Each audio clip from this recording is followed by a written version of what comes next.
folks, it's Sarah with Obadiah's, and today I'm here to show you guys the Osburn Inspire 2000 Wood Insert. So I have another video on the Osburn 2000 freestanding wood stove. Essentially this is going to be the exact same firebox, however without the pedestal base. So again, an insert is designed to fit into a masonry application, which means a full brick chimney from top to bottom. If you have a zero clearance fireplace, sometimes depending on the manufacturer you may be able to put a wood insert inside of a prefab fireplace. Again, that depends on the model. You need to check with the owner's manual, and then of course check your measurements to make sure it's going to fit your opening.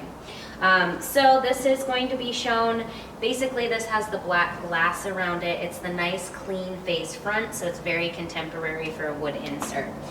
They do give you the same kind of tool to open up the firebox door. Because it's not hot, I'm just going to use my hands and show you. Inside the firebox door, we do have a fully gasketed firebox door. As I state, all of the SBI products, they use a really nice quality gasket, so I really appreciate that.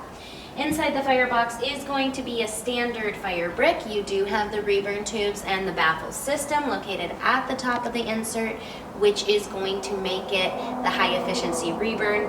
I believe that this model is like 72% efficient if I remember correctly, but unfortunately it's under that 75% mark for the tax credit. So this is the Osburn Inspire 2000 Wood Insert. If you guys like these videos, please don't forget, give them just a quick thumbs up. Click the subscribe button in the corner of the channel. That helps me out so much. Thank you guys for watching. Have a wonderful day.